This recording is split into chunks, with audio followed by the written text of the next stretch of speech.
which is taken from springs in nearby hills.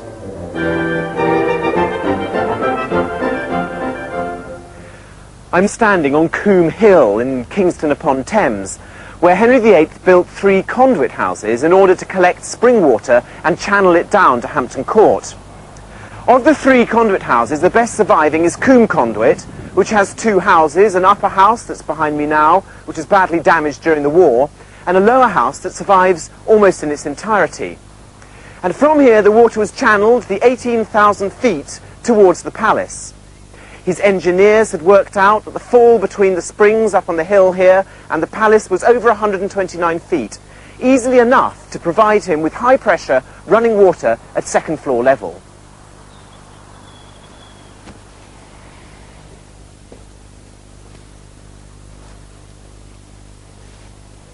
In the upper chamber, there's a lead tank in which the spring water is initially collected. One of the remarkable things about Combe Conduit is that after 450 years, fresh water is still running into it. From this first collection tank, a lead pipe runs via this corridor beneath my feet to a second tank which is designed to allow settlement. The reason, of course, that we're underground is that Henry VIII's engineers had, as part of their brief, the fact that the water supply should be absolutely secure. The king couldn't take any risks that anyone should come in and try and poison it. And if you look in the water in this tank today, it's as clear as it was in the reign of Henry VIII. But the fresh water supply, ingenious though it was the easy part. When the court was in residence, more than 1,000 people filled the palace. So the avoidance of disease through effective waste disposal was of paramount importance.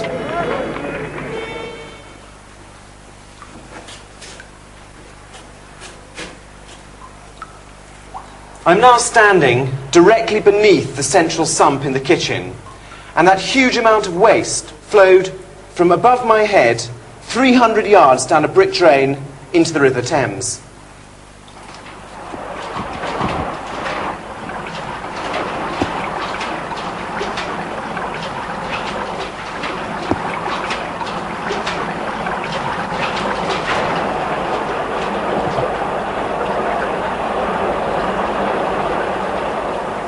And so finally, all the waste from Henry VIII's kitchens ended up here, in that great sewer of London, the River Thames. But the reason these culverts were built to such a great scale was because the same precautions that were taken in the kitchens themselves were taken in the kitchen's drains. But the task of cleaning these drains was a light, easy, and even pleasant task compared to that of cleaning the king's guardrobes, his lavatories. The guardrobes were cleaned by a special breed of Tudor contract cleaner called the gong scourers. Those appointed by the king were responsible for maintaining the sewers and guardrobes of all the royal palaces within a 20-mile radius of London. I'm now standing in the bottom of a Tudor cesspit, and immediately above my head in the 16th century there would have been a wooden guardrobe seat. Just to its right here, on the first floor, there'd have been a second one. And they both discharged via brick shafts into the chamber in which I'm standing. Now, there were 2 sorts of chambers at Hampton Court in the 16th century. Some of them were flushed by water, and others, just like this one, were left sealed for the entire period that the court was in residence. After the court had been here for about 4 weeks, a chamber like this would have probably been full up to about here. Not a particularly nice place to be. But of course, the gong scourers had to get into here and clean it out when the court had left. And they obtained access through this arch here, which connected with the outside world.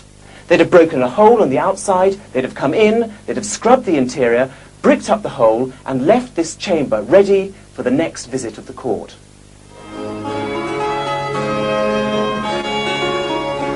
Most collection pits served a single guardrobe, and these were generally fairly simple affairs, just a wooden plank with a hole cut in the top.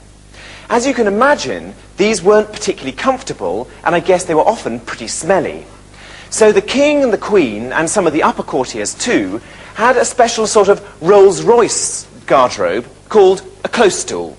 And these were generally kept in small, private rooms off the king's state bedchamber. We're now in an early 18th century stoolroom.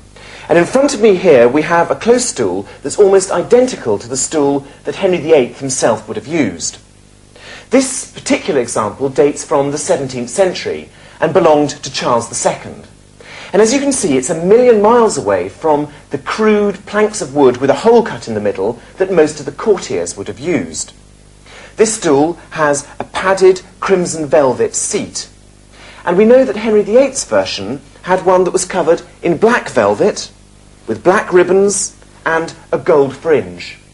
And in the centre would have been a pewter bowl, which, when it was full, would have been emptied by the king's groom of the stool. The position of the groom of the stool, whose job it was to attend the king as he relieved himself, was an influential one and would often go to a high-ranking courtier.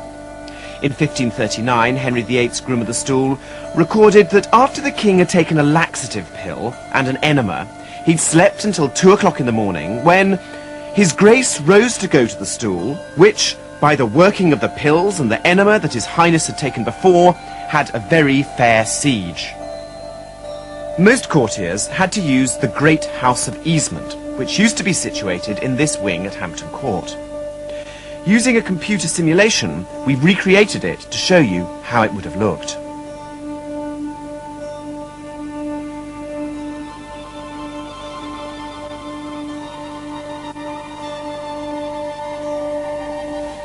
As you can see, the seating arrangements were very primitive. Just one long, rough oak plank with holes cut into it. And when you were sitting down, you were cosily close to your next-door neighbour. Although the Great House of Easement wasn't actually designed to be single-sex, in effect it was. Almost all of Henry VIII's servants were male. In fact, we only know of one woman. She was the woman who made the king's pudding, and she presumably had arrangements made for her elsewhere. But perhaps the main compensating factor for the slightly cramped arrangements up here was the view. Over this balustrade, you looked out through windows onto the west front, and you could see the coming and going of Henry VIII's court. And 6 feet below you, on the ground floor, were other courtiers doing exactly the same thing. This whole amazing arrangement was served by a series of chutes. One set which led down from the first floor seats behind me here, and the other set which led down from the seats on the ground floor beneath my feet. But of course this was only half of the building, because behind my back on the other side of this wall, the whole arrangement was mirrored, giving 28 seats in all. All the chutes discharged into a culvert which ran underneath the moat and went out into the River Thames. Next time you drink a glass of water or flush the lavatory, remember that most Tudor courtiers would have had a more comfortable time than you might have imagined. But whatever you do, do spare a thought for the gong scourers.